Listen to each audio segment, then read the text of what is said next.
My name is Rebecca Sullivan. I'm in my mid-30s now, and for most of my adult life, I've been described with words like steady, responsible, and low maintenance.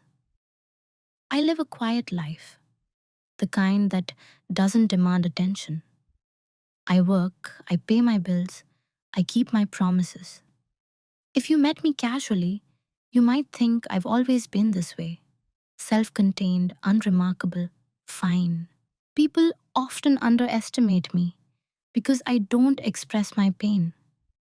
I don't raise my voice to prove a point. I don't dramatize what I've lived through. I've learned that calm makes others assume there was never a storm.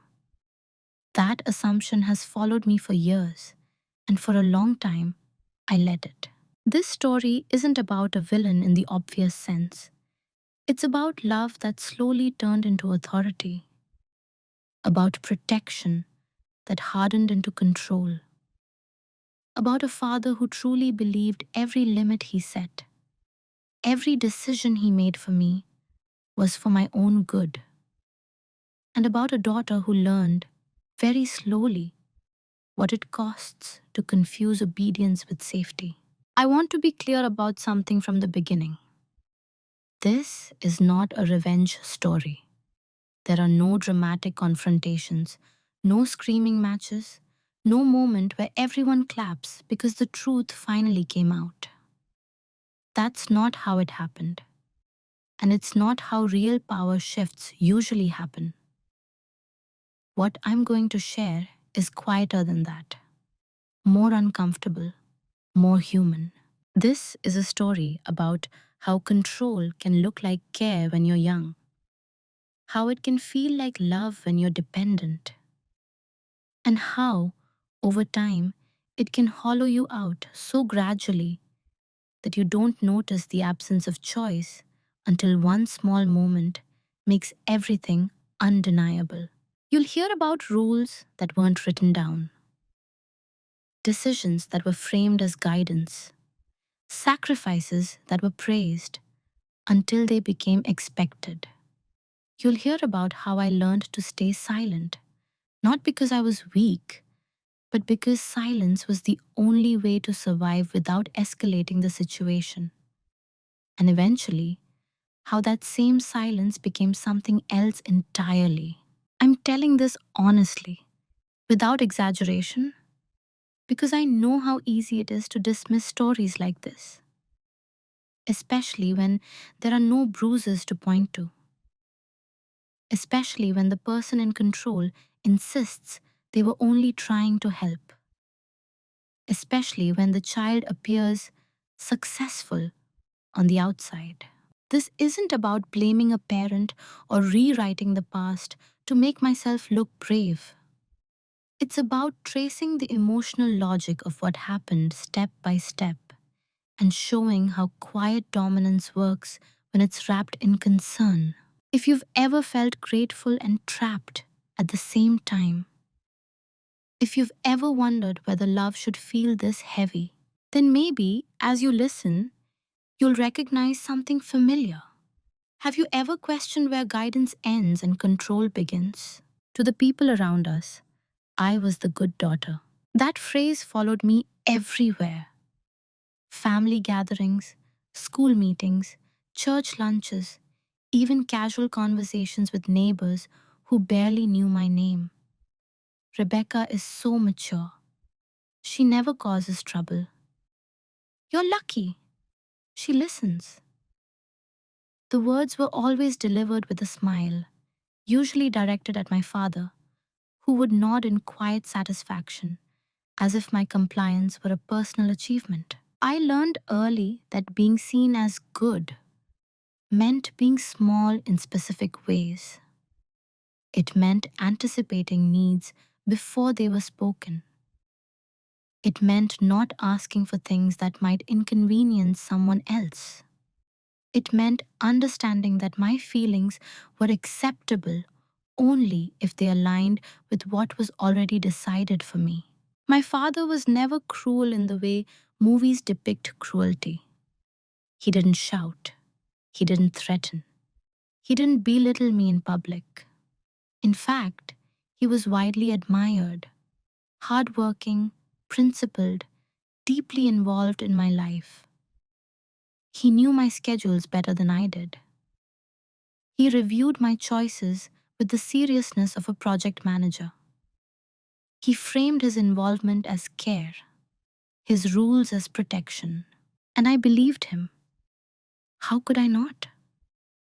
When someone tells you calmly and repeatedly that they know better because they've lived longer, you start to doubt your own instincts before they even form. To others, I appeared confident. I did well in school.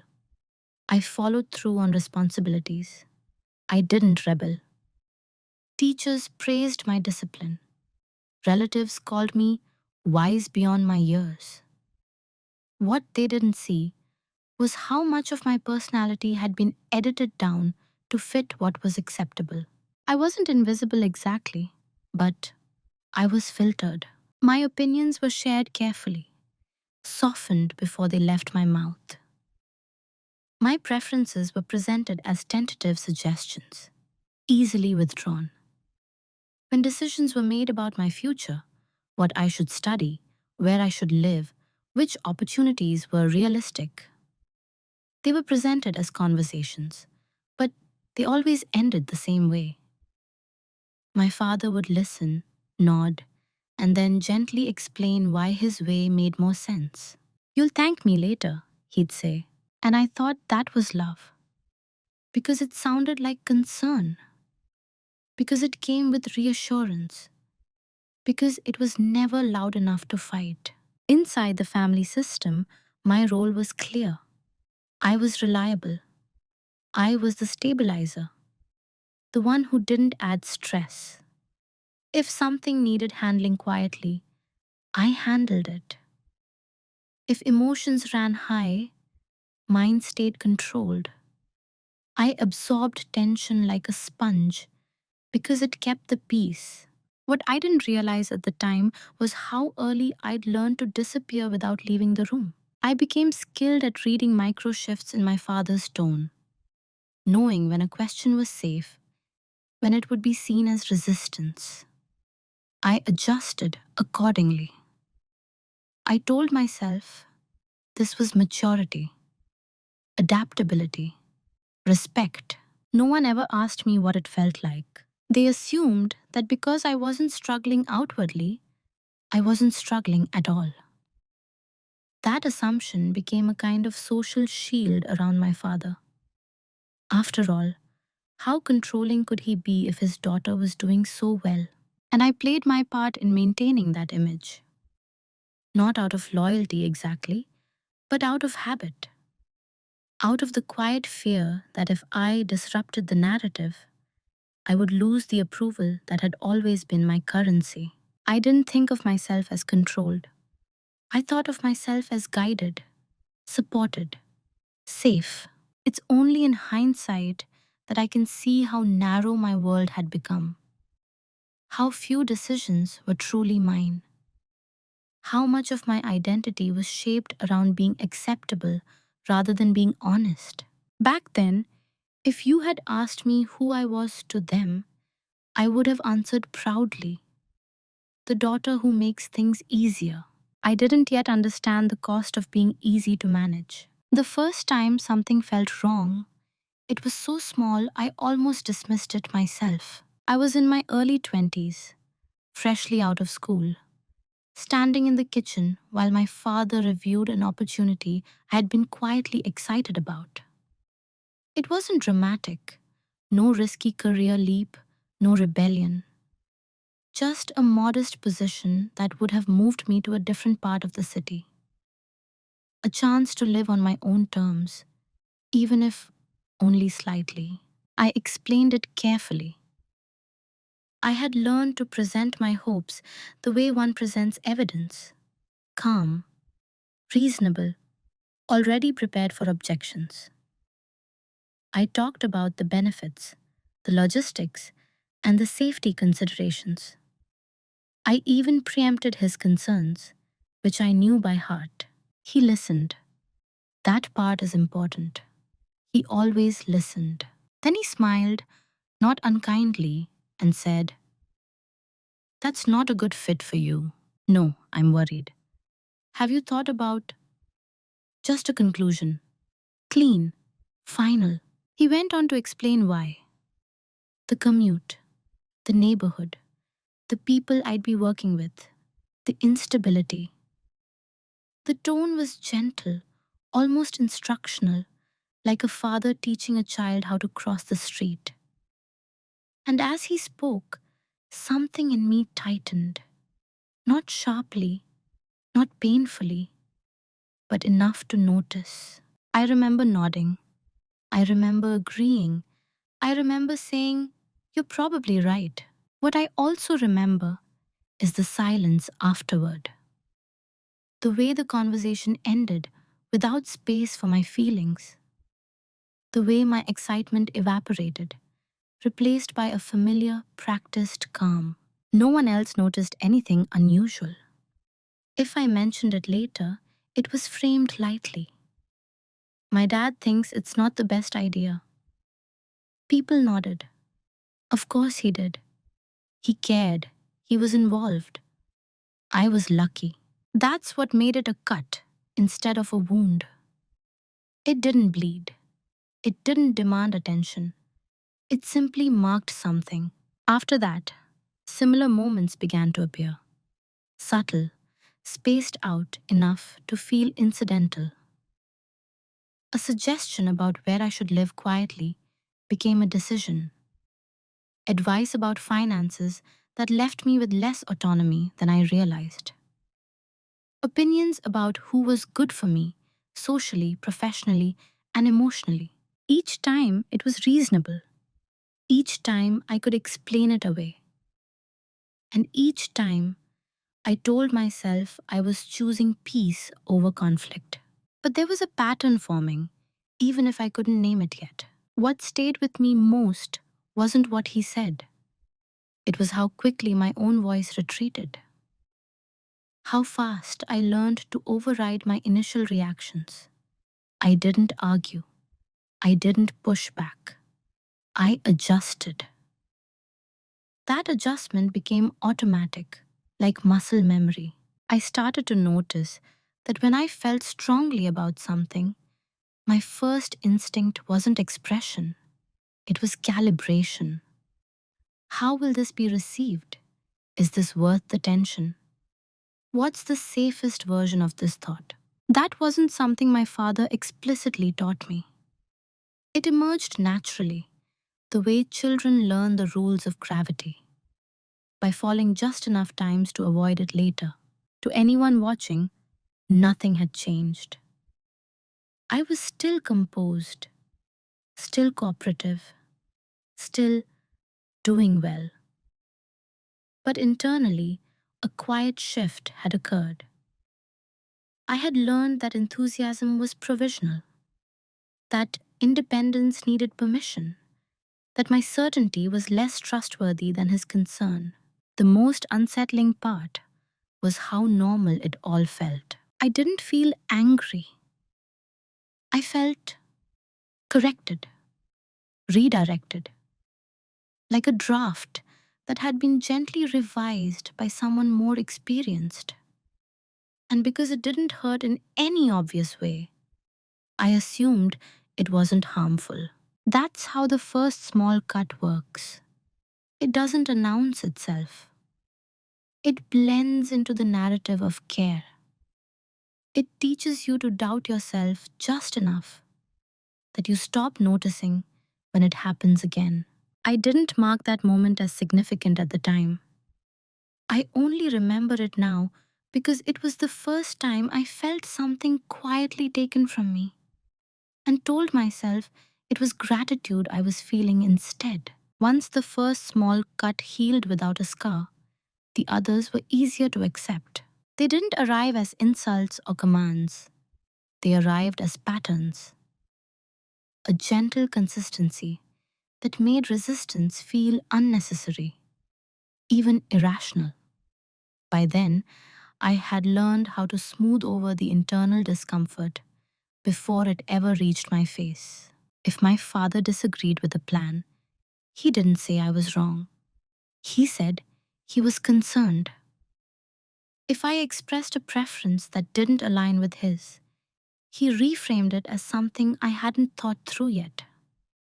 And if I persisted, the conversation would slow, his voice calm, measured, patient, until my certainty began to feel embarrassing.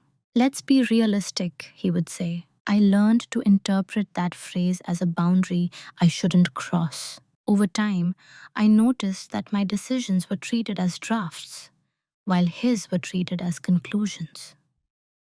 I could propose, he could approve. That distinction became invisible because it was never acknowledged out loud. It lived in the rhythm of our interactions.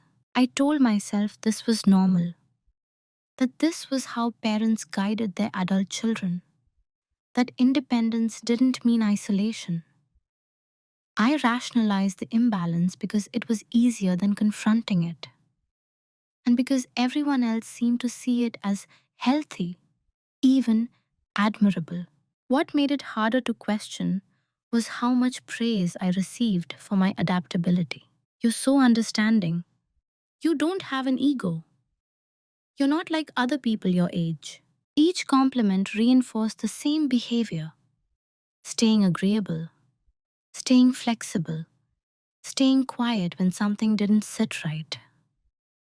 Discomfort became something I processed privately, never something that altered the external dynamic. I began to notice moments where my input was acknowledged and then overridden without comment. A plan would be discussed and later implemented differently, without explanation. When I asked, the response was casual. I thought about it more, as if my role had been to prompt reflection, not participate in the outcome. At first, I adjusted my expectations. Then I adjusted my desires. I stopped getting attached to ideas too early. I learned to keep enthusiasm muted because it was easier to let go of something you never fully claimed. This wasn't conscious self-denial. It was a survival adaptation, a way to remain aligned without feeling constantly disappointed. Looking back, what strikes me most is how I defended the dynamic to myself. I told myself my father was just decisive, that I was lucky to have someone so invested, that conflict would only complicate things. I equated harmony with health, not realizing how much of that harmony depended on my silence. And because there was no single moment of overt disrespect, it felt unreasonable to call it that. After all, he wasn't dismissive in tone. He didn't mock me. He didn't ignore me outright. He simply corrected the trajectory, repeatedly, calmly, with confidence. That repetition mattered. Over time, it trained me to preemptively align, to think through his likely response before voicing my own, to present my choices in ways that already accounted for his approval. I wasn't being coerced, I was being conditioned. And the most effective part of that conditioning was how it made me complicit. I started to notice how quickly I minimized my own reactions. If something bothered me, I explained it away before it could fully form. He means well. This is just how he is. It's not worth making a thing out of it. That internal dialogue became so automatic that I barely recognized it as self-erasure. To the outside world, nothing looked wrong. I was functioning. I was capable. I was composed. The absence of visible struggle became evidence that there was no problem. And because I wasn't visibly harmed, I felt I had no right to feel unsettled. That's how normalized disrespect survives. It hides in reasonableness. It wears the mask of experience. It convinces you that wanting more autonomy is immaturity, not instinct. I hadn't yet seen the pattern as something I could step out of. It felt too diffuse, too subtle to name. But something in me had begun to shrink, not dramatically, not all at once, but enough that I started to forget what it felt like to fully trust my own judgment. And still, I stayed quiet. Not because I didn't notice, but because I had learned that noticing didn't change anything. It took me longer than I'd like to admit to understand that I wasn't just being guided, I was being positioned. By the time that realization began to form, the role had already solidified. I was the dependable one, the reasonable one, the person who didn't need much because she never asked for much. That identity wasn't imposed on me in a single moment. It was built gradually, reinforced through expectation and reward. When something needed to be handled without fuss, it came to me. When decisions were complex or emotionally charged, my steadiness was praised, so long as it didn't interfere with the final outcome. I was valued for my reliability, not my agency. Within my family, my father became the authority, and I became the proof that his authority worked. My compliance wasn't framed as obedience, it was framed as wisdom, as maturity, as evidence that I understood how the world really functioned. And because I wanted to be seen as competent, I leaned into that image.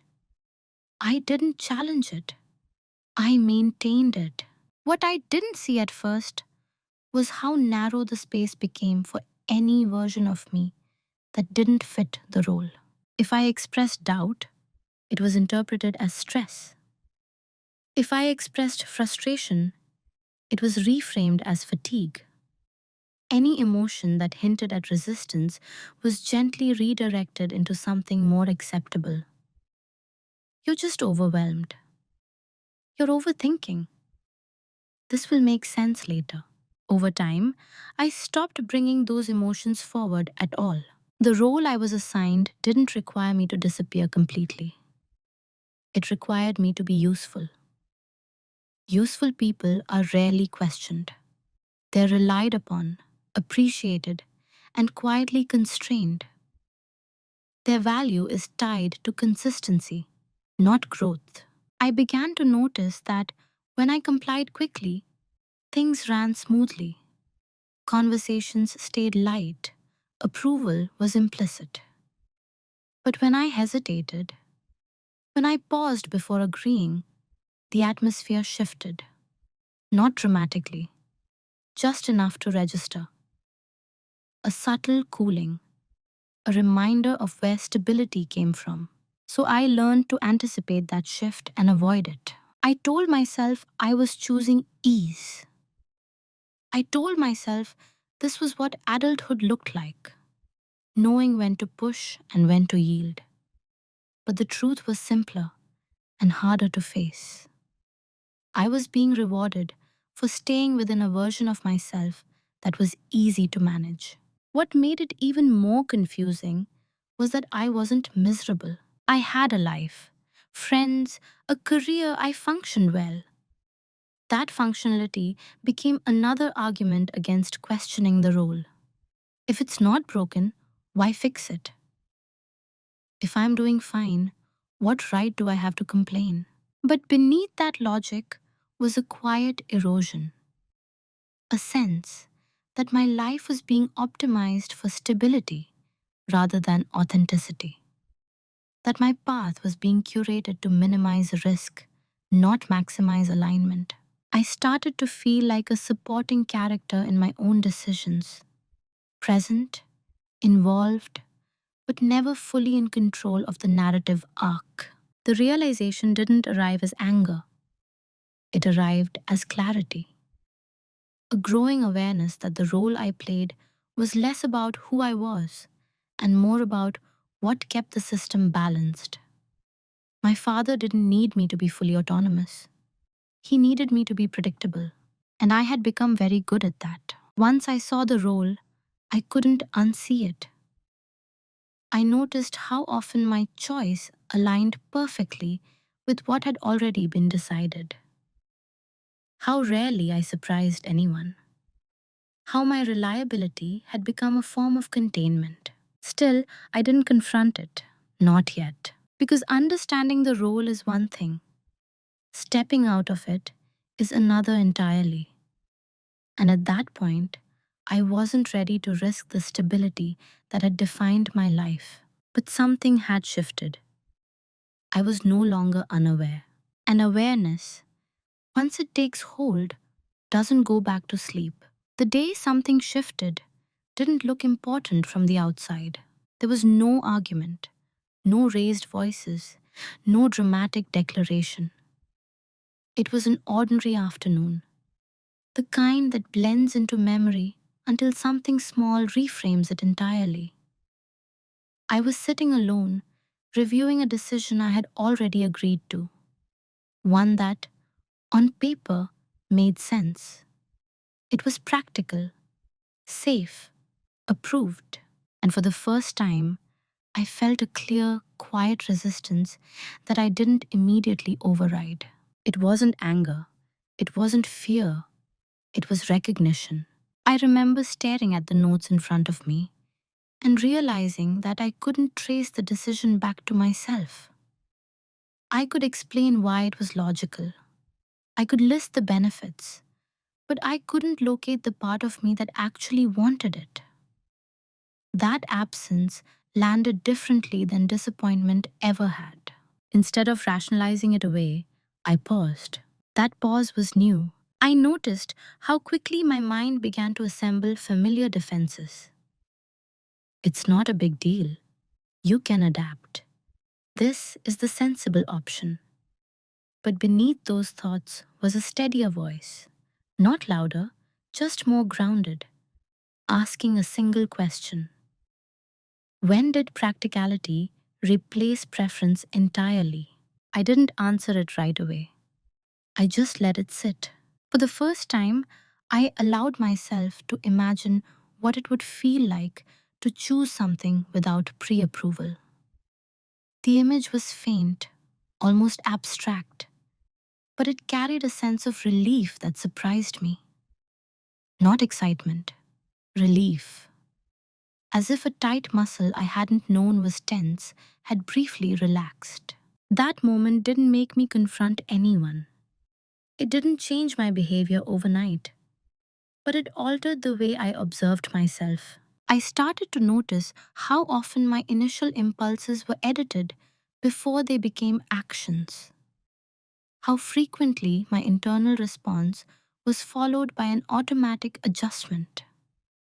That awareness created a small but significant gap between impulse and compliance.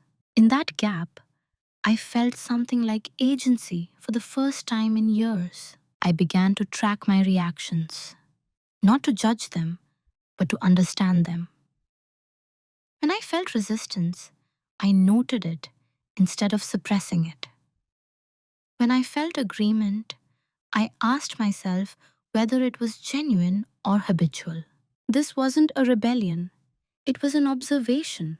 And what I observed was unsettling.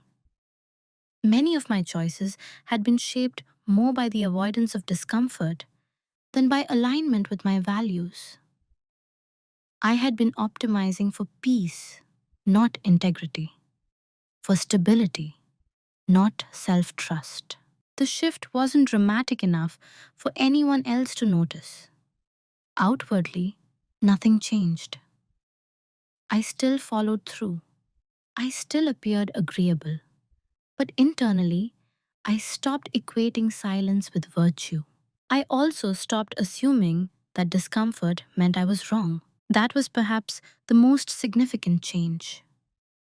For years, unease had been my cue to adjust, to smooth things over, to comply, to restore equilibrium.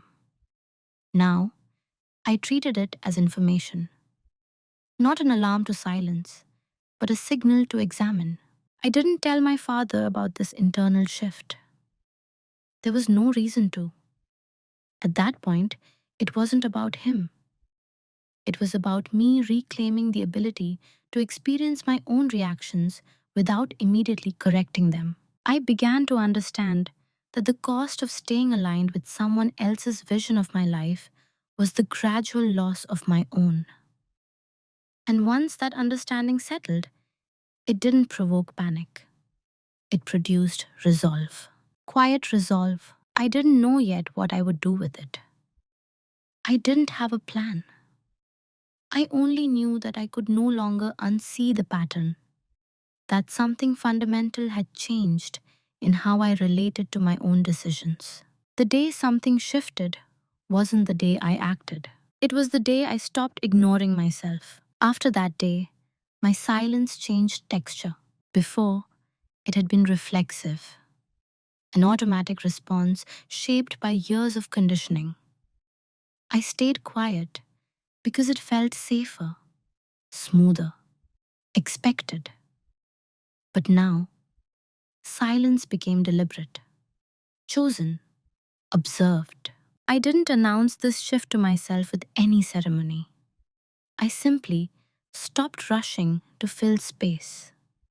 When my father spoke, I listened more carefully, not just to his words, but to the assumptions beneath them. I noticed how often he spoke for me without realizing he was doing it, how naturally he framed outcomes as settled long before I had agreed. And I let it happen. That might sound passive, but it wasn't. It was strategic in a way I hadn't known how to be before. I wasn't withdrawing, I was collecting information. When he offered guidance, I didn't immediately respond with affirmation. I paused. Sometimes I said, "I'll think about that." Other times, I said nothing at all, not as a challenge, just as an absence of reinforcement. What surprised me was how quickly that absence was misinterpreted. My father assumed my quiet meant acceptance, just as it always had. Others interpreted it as deference. No one suspected that I was actively evaluating, recording, and recalibrating my internal compass. Silence had always been read as agreement. I let them keep that belief. In private, I began documenting things, not obsessively, not emotionally, just factually. Conversations, decisions, patterns. I wrote down what was said, what was implied, and what was ultimately done. This wasn't about building a case against anyone. It was about grounding myself in reality. For years, I had trusted memory filtered through explanation. Now, I trusted written clarity. The more I observed, the clearer the pattern became. Advice was rarely neutral. Concern was often directional. And my perceived compliance was the lubricant that kept the system running smoothly. I realized something important during this period. Confrontation would have changed nothing. If I had pushed back openly, the dynamic would have shifted into explanation mode. More concern, more reasoning, more framing of my resistance as confusion or stress. The control would simply have adapted. So I didn't resist. Instead, I stopped offering my internal state as a resource. I shared less. I revealed fewer preferences. I stopped volunteering context that could be used to steer outcomes. On the surface, I was still cooperative. Underneath, I was becoming opaque. That opacity unsettled people. Not overtly, but subtly. Conversations felt slightly off balance. My father filled the silence with more detail, more reassurance. He assumed I needed convincing. I let him. This wasn't manipulation. It was boundary formation in its earliest, quietest stage. I was learning what happened when I didn't automatically orient myself around someone else's expectations. And what happened was nothing, no explosion, no crisis. The world didn't collapse because I paused instead of agreeing. That realization was powerful. For the first time, I saw that my compliance had been doing far more work than I realized. It had propped up a dynamic that depended on my predictability. By becoming less predictable internally, while remaining externally calm, I began to loosen its grip. I didn't feel triumphant. I felt steady. Silence, once a tool of erasure, became a tool of discernment.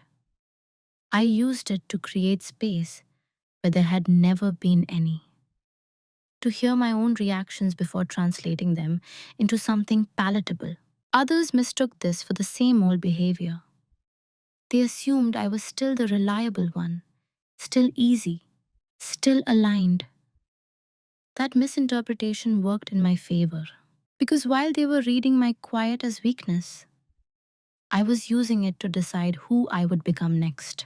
What they never noticed was how much I was learning while everything appeared unchanged. From the outside, my life looked stable, predictable even. I still showed up. I still followed through. I still spoke calmly and deferred when expected. The absence of friction convinced everyone that the system was intact. But beneath that surface, I had begun to study it. I paid attention to timing. When decisions were introduced, how quickly they were framed as necessary, how little room there was for revision once they were spoken aloud. I noticed how often urgency was used to narrow options. This needs to be decided soon. There isn't really another viable path. Pressure didn't arrive as force, it arrived as inevitability. I started to notice who benefited most from that inevitability. I also learned how my father positioned himself as the interpreter of reality. He wasn't just offering advice, he was defining what was sensible, what was safe, what was responsible. Alternatives weren't dismissed outright, they were subtly diminished. Risky, naive, inconvenient. And because I had spent years trusting his framing, I had rarely questioned it. Now I did, quietly, internally. Without signaling that anything had changed, I began researching independently, not to contradict him, but to verify. When a concern was raised, I looked into it myself. When a limitation was presented as fact, I checked its source. When a path was described as unrealistic, I examined the assumptions beneath that claim. What I found wasn't malice, it was perspective. Narrow, confident, unchallenged. My father wasn't lying. He was operating from a worldview where control equaled safety and deviation equaled danger.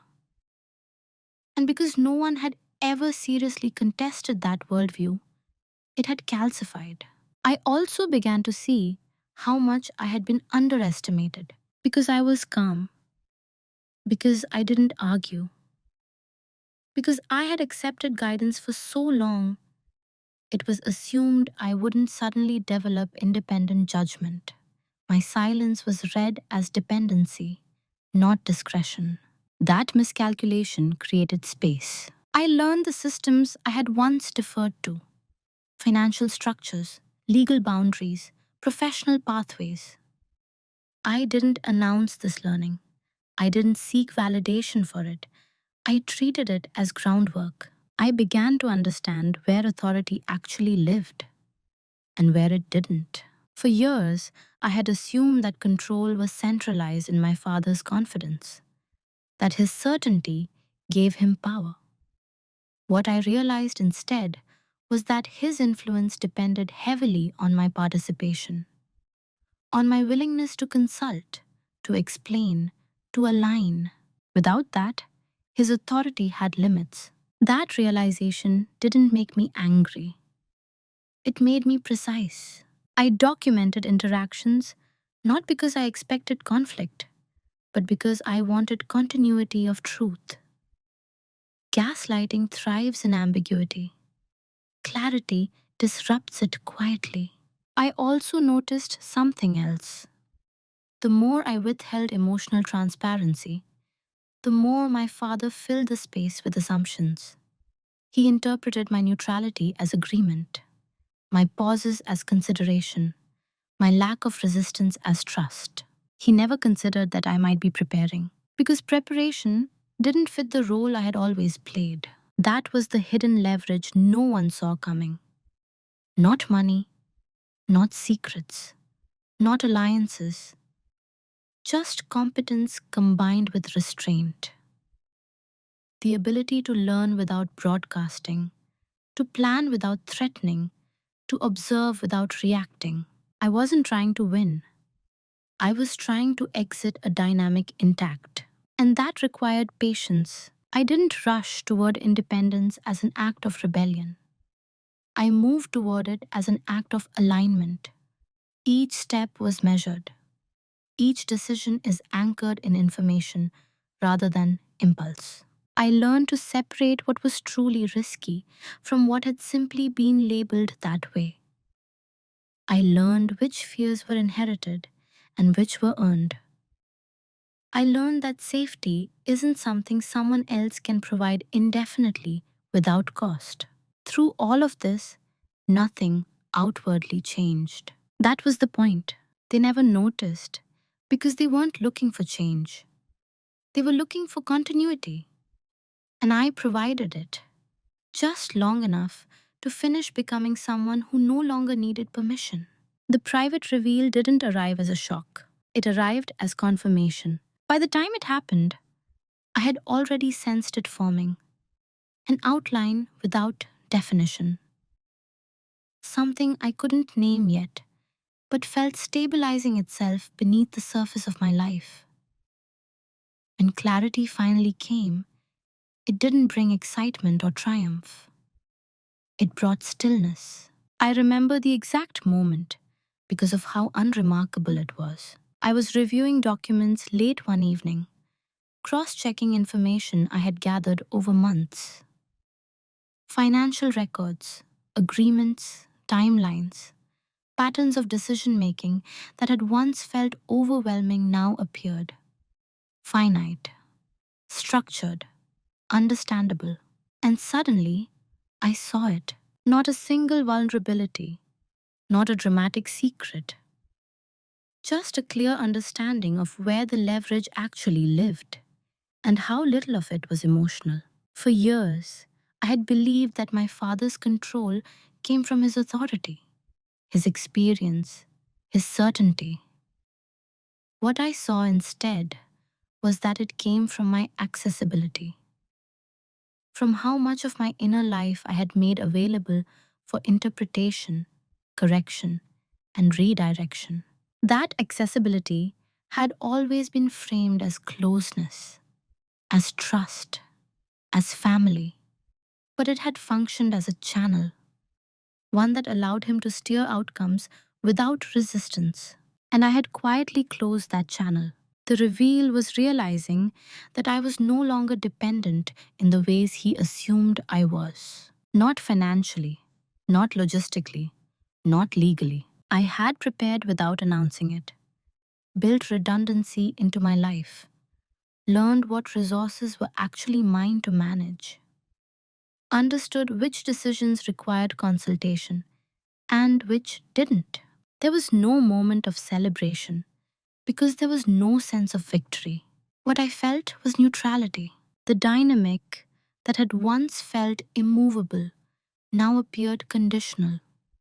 It depended on my continued participation, my continued transparency, my continued alignment. Without those, it lost coherence. I sat with that understanding for a long time, not because I was afraid, but because I wanted to be sure I wasn't reacting emotionally. I revisited the information, checked it again, considered alternative interpretations. The clarity held. What struck me most was how unnecessary confrontation suddenly seemed. I didn't need to prove anything. I didn't need to expose wrongdoing or demand acknowledgement. The leverage wasn't something to be wielded, it was something to be respected. This wasn't about flipping the power dynamic, it was about stepping out of it. I realized then that the most effective response to quiet dominance isn't louder dominance, it's withdrawal of dependence. Calm, ethical, irreversible. There was grief in that realization, though I didn't name it right away. Grief for the relationship I thought I had, for the version of closeness that required me to stay small, for the years I mistook control for care. But there was also relief, because the confusion was over. I no longer wondered whether I was imagining things. I no longer questioned my right to want something different. The ambiguity that had sustained the dynamic had dissolved into facts. And facts are grounded. I didn't change my behavior immediately after that. I didn't act on the reveal right away. That restraint was intentional. Knowing you can act is different from acting wisely. So I waited. I continued as before, outwardly cooperative, inwardly resolved. I let the knowledge settle into my nervous system. I practiced holding it without broadcasting it, without letting it harden into resentment or urgency. The reveal didn't make me powerful, it made it clear. And clarity, once it's fully integrated, doesn't rush. It waits until the timing aligns with integrity. That's what I did. I waited. Not for permission, not for approval, but for the moment when action would be clean, when it wouldn't need explanation to feel right. Because this wasn't about escaping control. It was about choosing myself without creating new harm in the process. The decision point wasn't dramatic. There was no countdown, no ultimatum, no moment where everything suddenly demanded action. What arrived instead was a quiet convergence of readiness, timing, and clarity. The kind that doesn't shout now, but simply removes all remaining excuses to wait. I remember noticing that I had stopped asking myself if I would act and started asking how. That shift mattered. Up until then, preparation had felt theoretical, something I was building toward, not something I was standing inside. But one evening, as I reviewed my options, I realized that every meaningful dependency had already been addressed. What remained wasn't logistics, it was a choice. And choice is heavier than constraint. I laid out the paths in front of me carefully, without emotion. There were several. I could maintain the status quo, adjusting internally while outwardly staying aligned. It would be comfortable, predictable. No one would be hurt or surprised. I could confront my father directly, explain what I'd realized, set explicit boundaries, and renegotiate the dynamic. Amic. That option looked honest on the surface, but I understood it well enough by then to know what it would become. A debate framed as concern, a negotiation tilted by history, an attempt to preserve influence under the language of love. Or I could choose the irreversible option, the one that didn't require agreement, the one that didn't invite interpretation, the one that would quietly but definitively remove me from the role I had been assigned. That option didn't involve cutting contact or making accusations. It didn't involve punishment or exposure. It involved restructuring my life in a way that no longer routed decisions through someone else's approval. It was the cleanest path and the hardest, because it meant accepting that clarity doesn't always come with validation, that doing the right thing can look from the outside like distance, that someone can genuinely believe they are acting out of love and still be asked through action, not argument, to stop. I sat with that for days, not because I doubted the choice, but because I respected the weight of it. Once taken, it couldn't be undone without cost. The dynamic wouldn't snap back into place if I changed my mind. Something would be altered permanently, not just externally, but in how I saw myself. I realized that I was no longer afraid of disappointing my father. What I was afraid of was betraying my own clarity. That fear told me everything I needed to know. The decision, when I finally made it, didn't feel rebellious. It felt aligned, calm, almost mundane, like choosing a direction after a long pause at a crossroads. I didn't announce it. I didn't justify it. I simply committed internally to a sequence of actions that would speak for themselves. From that moment on, my behavior wasn't about managing perception. It was about execution. I stopped seeking input where it wasn't required. I finalized plans independently. I prepared for practical consequences without dramatizing them. Each step was measured, ethical, and self contained. There was no rush, only momentum. What surprised me most was how little internal conflict I felt once the decision was made. The anxiety that had once accompanied every deviation from expectation was gone. In its place was a steady sense of rightness, not joy, not relief, just coherence. The decision point wasn't about choosing against my father. It was about choosing myself for the first time. And once that choice was made, everything that followed became procedural. Because the hardest part wasn't leaving the dynamic. It was recognizing that I had already outgrown it. Once the decision was made, I didn't feel the need to explain myself to anyone. That was new. In the past, even my private decisions had come with an internal script. How I would justify them if questioned, how I would soften their impact, how I would make them sound reasonable enough to be accepted.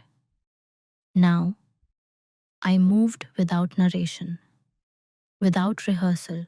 I treated the next phase the way I treated everything else, quietly, methodically, without spectacle. I handled the practical steps first: administrative changes, financial adjustments, professional alignments. Nothing sudden, nothing that would trigger an alarm. Each action stood on its own, defensible and ordinary if examined in isolation. That was important. I wasn't trying to disappear. I was trying to become structurally independent. There's a difference. Disappearance invites pursuit. Independence dissolves the need for it.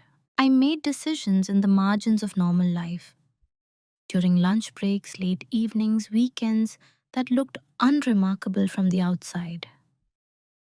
I didn't ask for advice. I didn't share updates. I didn't invite opinions. Where I once would have sought reassurance, I now sought confirmation from neutral sources: documents, professionals, data.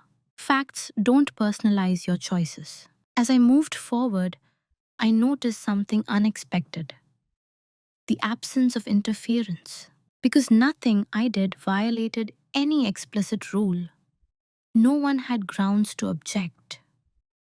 My father didn't notice the shift because it didn't announce itself. The system we had operated within relied on my consultation to stay informed. Without it, there was nothing to respond to. I was no longer presenting decisions as questions. That subtle change mattered more than any boundary setting conversation ever could have. There were moments, small ones, where I felt the old impulse to explain, to preempt misunderstanding, to soften the impact before it arrived. Each time I paused, I asked myself whether clarity required disclosure. It didn't. Clarity required follow through. So I kept moving. The calmness of this phase surprised me. I had expected guilt or anxiety or a sense of betrayal. What I felt instead was focus, the kind that comes when energy is no longer divided between intention and approval. I didn't frame my actions as defiance. I framed them as completion. Each step closed a loop that had been left open for years. Each finalized decision reduced the space where someone else's interpretation could insert itself. I wasn't cutting ties, I was closing channels. From the outside, my life looked the same. Same tone, same demeanor, same availability for polite conversation. But the underlying architecture had changed. And architecture matters more than appearances. There was a moment, brief, almost easy to miss, when my father casually referenced a future plan as if it was still shared, as if my trajectory remained open for adjustment. I listened. I nodded. I didn't correct him. Not because I was avoiding conflict, because correction was no longer necessary. The truth would arrive on its own, through structure rather than explanation. Moving in silence wasn't about secrecy. It was about precision, about understanding that the most ethical way to exit a controlling dynamic is to do so without creating chaos, without rewriting history, without demanding acknowledgement that may never come. I didn't need him to understand my reasons. I needed my life to reflect them. And it was starting to. The consequences didn't arrive with confrontation. They arrived as an absence. At first, it was subtle enough to be dismissed. A missed check-in, a decision made without consultation, a plan that proceeded without being routed through familiar channels. These weren't framed as statements. They were simply facts unfolding. I noticed the shift before anyone else did. Conversations began to change shape. My father asked more questions, not sharply, not suspiciously, but with a faint undercurrent of recalibration. He was adjusting to a new lack of information, though he hadn't yet identified it as such. "What are you thinking about doing next?" he asked one evening. It was the kind of question that used to invite explanation, context, permission seeking disguised as openness. This time, I answered simply, "I have it handled." The words were neutral, not defensive, not provocative, and they landed heavier than I expected. He paused, just for a moment. That pause marked the beginning. From there, the system began to feel strain, not enough to break, but enough to register. Plans were mentioned later than usual. Advice arrived after decisions had already been made. My availability for consultation had quietly expired. No one named this a problem, but the atmosphere shifted. A mild confusion set in, the kind that emerges when a familiar structure stops responding the way it always has. I didn't correct that confusion. I watched how it traveled, how it moved from mild curiosity to subtle discomfort, how the absence of my usual transparency created a vacuum where certainty had once lived. What struck me was how quickly my father began to feel the loss of influence without being able to articulate it. He wasn't angry, he was disoriented. Control, when it's exercised quietly, depends on predictability. And I had removed that, not by becoming chaotic, but by becoming self-contained. I noticed attempts to re-establish the old rhythm, suggestions framed as concern, questions that carried assumed authority, casual references to what we usually do. Each time I responded calmly, briefly, without opening the door. I've already decided. That's not necessary anymore. I'm comfortable with the plan. None of these statements was confrontational. They didn't accuse. They didn't explain. They simply described reality. And reality, once stated plainly, is difficult to argue with. The consequences weren't punitive. They were structural. My father was experiencing the impact of a dynamic that no longer had access to my internal process.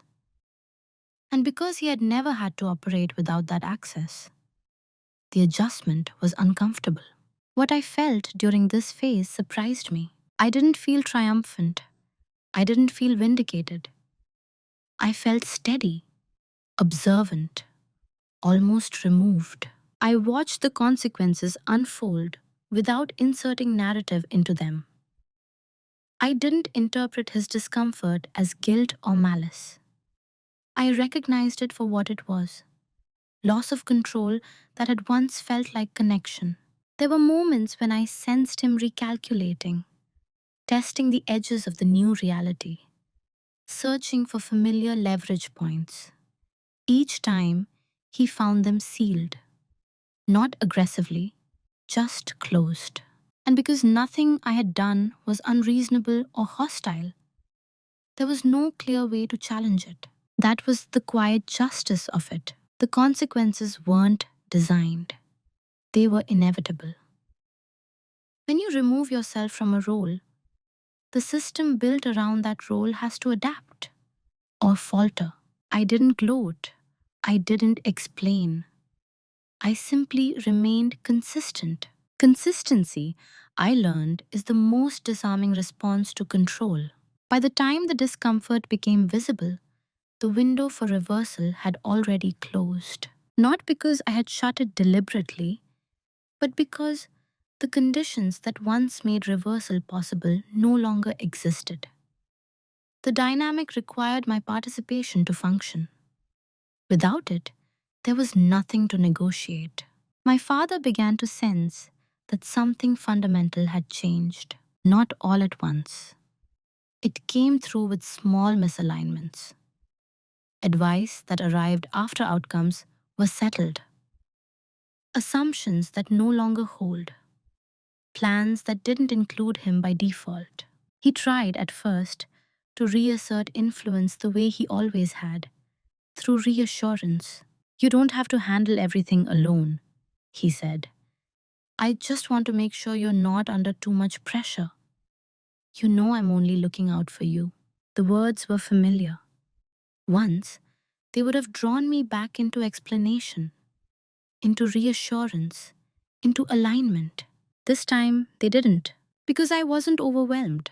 I wasn't confused, and I wasn't asking. I responded politely, appreciatively, briefly.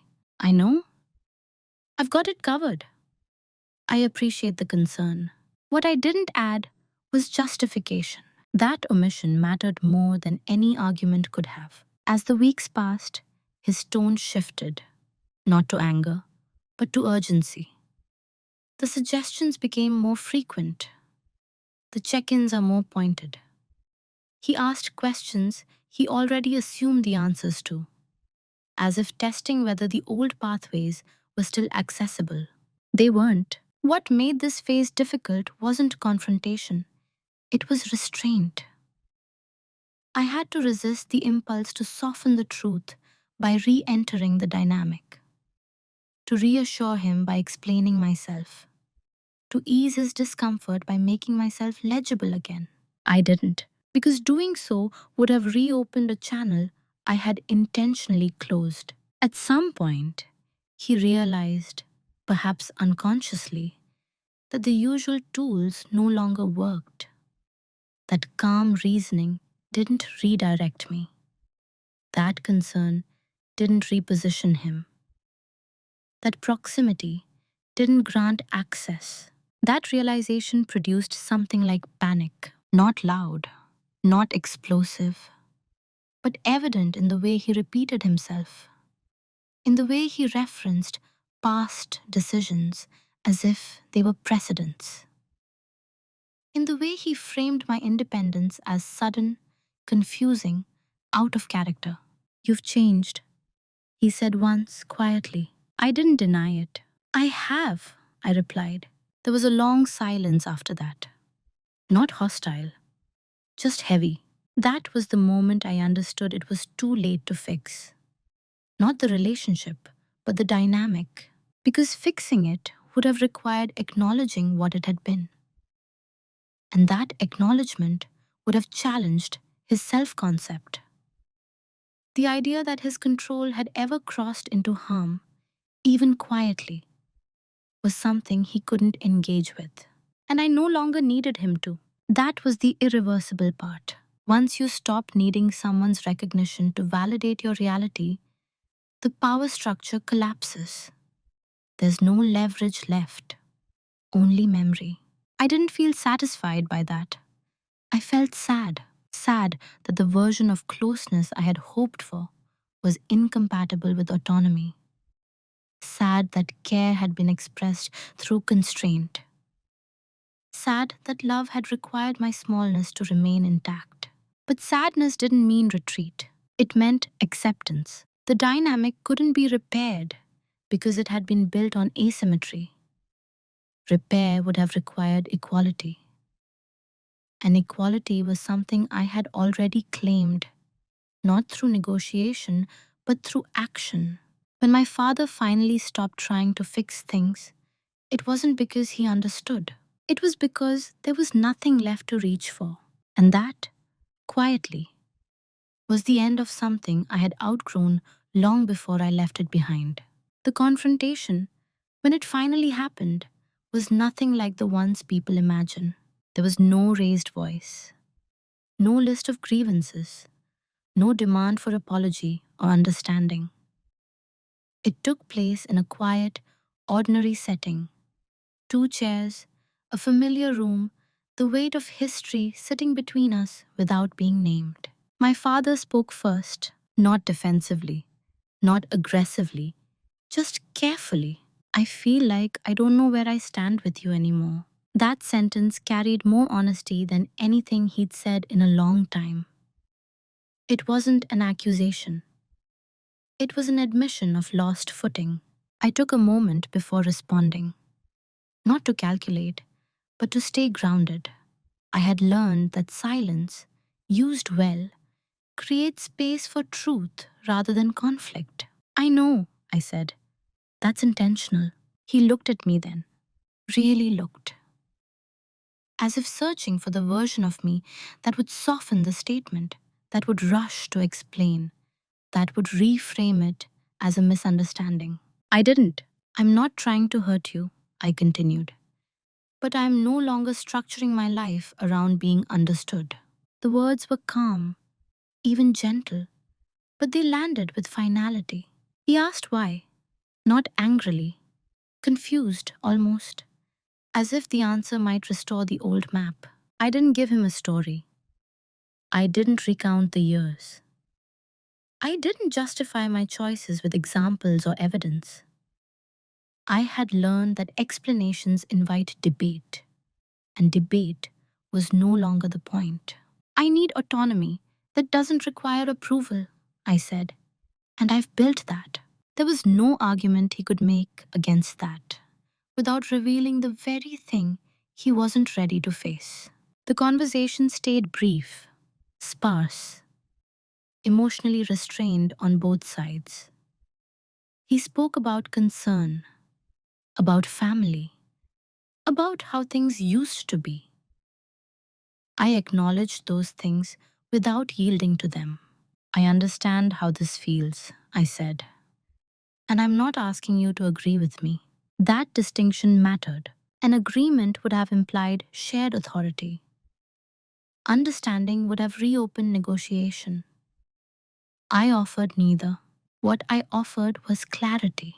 "I'm okay," I told him, "and I'm not going back to the old arrangement." There was no dramatic response to that, just a long pause. a visible recalibration, the slow recognition that the ground had shifted and would not shift back. In that moment, I didn't feel powerful. I felt calm because confrontation without heat isn't about dominance. It's about refusal to engage in the familiar emotional patterns that once sustained an imbalance. I wasn't proving anything. I wasn't reclaiming my voice in a theatrical way. I was simply speaking from a place that no longer needed to be defended. The conversation ended quietly, without resolution, without closure in the traditional sense. And that was enough. Not every confrontation ends with mutual understanding. Some end with mutual recognition of limits. When I left, I didn't feel hollow. I felt intact. I had said what needed to be said. No more, no less. I hadn't diminished myself to preserve comfort. I hadn't escalated to force recognition. I had stood where I was and let that be sufficient. That was the final shift. Not the confrontation itself, but the absence of emotional charge within it. That's how I knew the dynamic was truly over. Who I am now isn't defined by what I escaped. That distinction matters to me because, for a long time, my identity existed in relation to someone else's expectations. Even my growth was measured by how far I'd moved away from control.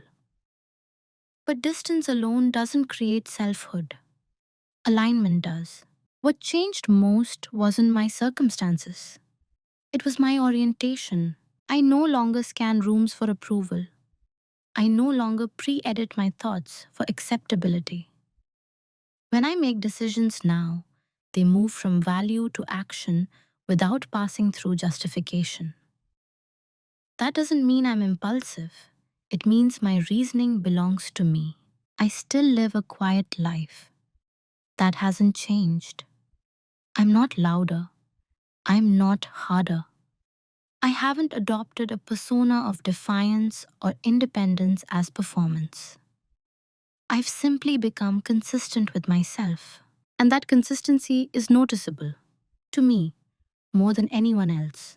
I've learned to distinguish between guidance and intrusion, between care and control, between concern that invites dialogue and concern that assumes authority. Those distinctions are subtle, but they're no longer confusing. I don't resent my father. That surprises people when I say it. They expect anger or bitterness, or at least a clean narrative of harm. What I feel instead is understanding, with boundaries. I can see how his need for control was shaped by fear, how his certainty functioned as armor, how his identity as a protector left little room for a daughter who didn't need protecting anymore. Understanding that doesn't mean I surrender my autonomy. It means I don't need him to change for me to remain whole. My life now is built on fewer explanations and stronger structures. I invest in relationships that don't require self-minimization. I choose environments where my competence isn't mistaken for compliance. And when discomfort arises, as it still does, I no longer treat it as a signal to shrink. I treat it as information, something to examine, not eliminate. That shift has been quietly transformative. I'm more patient, more discerning, less reactive. Not because I'm guarded, but because I'm grounded. I know what's mine to carry and what isn't. There are moments when I feel sadness for what could have been, for the version of closeness that might have existed if autonomy hadn't been perceived as a threat. I let that sadness pass through without assigning blame. It doesn't define me. What defines me now is choice, exercised calmly, without apology. The ability to say no without making it a statement. The ability to say yes without surrendering myself in the process. I don't need to dominate to feel powerful. I don't need to be understood to feel valid. I don't need permission to trust my own judgment. That's who I am now. Not a daughter in opposition, not a survivor in recovery, just a person who learned slowly and deliberately how to stand without leaning. There's a lesson in this story that took me years to understand and even longer to accept. Control doesn't always announce itself as cruelty. Sometimes it arrives dressed as concern. Sometimes it speaks softly, uses reason, and insists it knows you better than you know yourself. When that happens slowly enough, you don't feel oppressed. You feel guided, safe, grateful, until one day you realize gratitude has quietly replaced choice. What I learned is this: love that requires your compliance to remain intact is not protection, it's containment. And containment, no matter how gentle, eventually asks you to trade your inner authority for external approval. The hardest part wasn't recognizing the control, it was recognizing how much I had participated in it, not out of weakness, but out of adaptation, out of a deeply human desire to belong, to be good, to keep the peace. That's why I don't tell the story with anger, because most systems of quiet dominance survive not through force, but through cooperation that feels virtuous. They persist because the person being controlled is reasonable, empathetic, and capable of enduring discomfort in silence.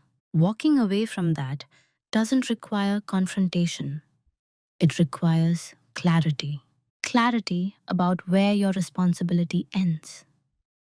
Clarity about what you owe and what you don't. Clarity about the difference between being loved and being managed. What ultimately changed my life wasn't courage. In the dramatic sense, it was consistency. The steady refusal to keep explaining myself. The decision to build a life that didn't need constant justification. The willingness to let someone else be uncomfortable rather than betray my own clarity. That kind of choice doesn't feel heroic in the moment. It feels quiet, lonely sometimes. But it's also deeply stabilizing. Because once you stop organizing your life around being understood, you gain something far more durable: self-trust. If you take anything from this story, let it be this: you don't have to prove harm for your need for autonomy to be valid. You don't need permission to outgrow a role you never consciously chose. And you don't need conflict to claim your life. Only alignment. Some relationships can adapt to that shift, others can't. Both outcomes are survivable. What matters is that you don't lose yourself trying to preserve a version of love that depends on your smallness. I didn't win against anyone. I didn't expose or punish. I simply stepped out of a dynamic that required me to be less than whole. And that was enough. If you've listened this far, I want to leave you with one question. Not to answer for me, but for yourself. Have you ever been told something was for your own good and only later realized it cost you the right to choose? I'd really like to hear your thoughts in the comments.